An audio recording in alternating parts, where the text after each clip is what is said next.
साथ ही संवाद के लिए हम बुलाना चाहेंगे अनामिका और अक्षत जी को। अनामिका और अक्षत जी।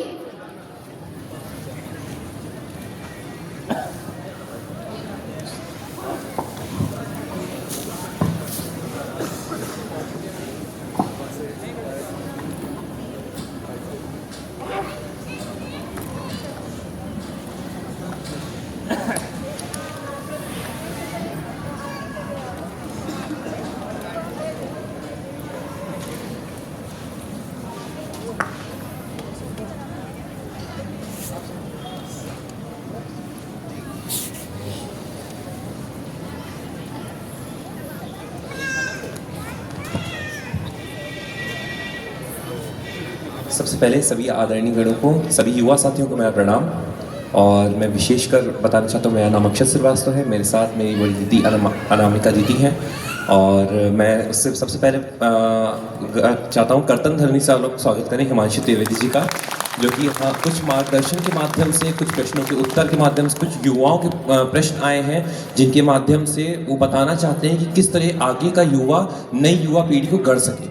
तो हिमांशु जी से मेरा जो पहला प्रश्न है, तो मैं चाहता हूँ कि वो उसका धीमे धीमे करके स्टेप बाय स्टेप एक का उत्तर देते चले। हेलो, बहुत बहुत धन्यवाद आपका।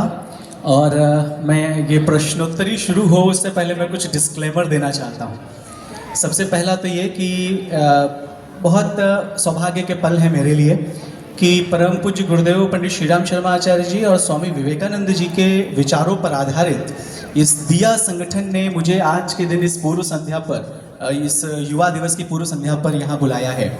बात प्रश्नोत्तरी की है तो मैं ये डिस्क्लेमर देना चाहता हूँ कि कोई विद्वान वक्ता के रूप में मैं यहाँ नहीं बैठा हूँ। मैं यहाँ पे पंडित श्रीराम शर्मा आचार्य जी के विचारों के एक ऑर्गेनिक प्रोडक्ट के रूप में बैठा हूँ। हमने उनके विचारों को पढ़ा है और मैं आपके सामने इसलिए आया हूँ और संवाद के रूप में इसलिए आया हूँ ये बताने के लिए कि परम पूज्य गुरुदेव पंडित श्रीराम शर्मा आचार्य जी के विचार केवल पुस्तकों तक सीमित नहीं हैं। मैं पिछले 12-13 सालों से विश्वविद्यालय में एक शिक्षक के रूप में जुड़ा हूँ। पहले शिक्षक और अब प्रशासनिक कामों में जुड़ने के बाद मुझे पता चला है कि परम पूज्य गुरुदेव पंडित श्रीराम शर्मा आचार्य जी के विचार स्वामी विवेकानंद जी के विचारों का सरलतम प्रस्तुतिकरण है और यह इतना व्यवहारिक है जिसको आप कहीं भी बैठ करके अपने जीवन में उतार सकते हैं। तो हम लोग इसी पे आज बात करेंगे।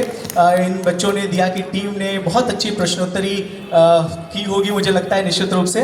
तो जो भी होगा यह मेरा अपना कुछ नहीं है, पंडित श्रीराम शर्मा आचार्य जी और स्वामी विवेकानंद जी के विचारों की ही का ही प्रतिरूप मिलेगा आपको। तो बहुत बहुत धन्यवाद आपका मुझे बुलाने के लिए। धन्यवाद। जो हमारा पहला प्रश्न आता है युवाओं की तरफ से आ रहा है ये प्रश्न कि आज बहुत कह सकते हैं कंपटीशन का ज़माना है और कंपटीशन का दौर है। तो जो जन से हमारे आज का युवा है वो किस तरीके से अपनी कठिनाइयों को, है ना, अपने चुनौतियों को, क्या है उनके लिए चुनौतियाँ जो सामने आ रही हैं और उनके लिए क्या क्या नए अवसर हैं, इन पे वो क्या किस तरीके से उन अवसर को कैसे प्राप्त करें, चुनौतियों से कैसे लड़ें और कठिनाइयों का कैसे सामना करें, इस पे कुछ आप बता सकते हैं तो बिल्कुल आप युवाओं को मार्गदर्शन करें। आज का युवा का मतलब जेन जी। पिछले दिनों में जेन जी पूरे विश्व में विख्यात हो गया है। जेन जी ने बड़े ज़बरदस्त निर्णय किए हैं और ये दिखाया है कि जेन जी जो चाहे वो कर सकती है और वास्तव में ये सच है। इस समय भारत की युवा शक्ति इस स्तर पर बैठी हुई है कि वो कहीं भी कुछ भी परिवर्तन करने में समर्थ है, सक्षम है। ऐसी पीढ़ी जेन जी उसको कहते हैं जो 1997 से लेकर के 2012 के बीच में जिनका जन्म हुआ है और इस समय सारे के सारे बड़े कामों में वह यह पीढ़ी लगी हुई है। चिंतन दे रही है, प्रशासन दे रही है, नीतियाँ बना रही है, हर तरफ ये काम कर रही है। तो ये एक ऐसी पीढ़ी है जिसने विद्यालय जाने से पहले मोबाइल पकड़ लिया है। ये एक ऐसी पीढ़ी है जो बहुत तेज़ी से आगे जाना चाहती है। ये एक ऐसी पीढ़ी है जो परंपराओं में उलझना नहीं चाहती। ये एक ऐसी पीढ़ी है जो धीमे चलना नहीं चाहती, बहुत तेज चलना चाहती है। ये एक ऐसी पीढ़ी है जिसके पास इंफॉर्मेशन का बम्बारमेंट है, कहीं कोई कमी नहीं है इंफॉर्मेशंस की, जानकारियों का भंडार भरा पड़ा हुआ है। एआई में जीने वाली पीढ़ी है।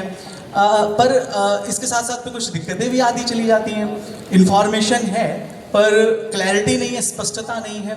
तो जैसे आपने पूछा कि कठिनाई और चुनौतियां और क्या अवसर मिल सकते हैं, तो इस दिशा में तो मैं आपको यही कहना चाहूँगा कि कठिनाइयाँ, अवसर और चुनौतियाँ ये वास्तव में अपने आप में कुछ होते नहीं हैं।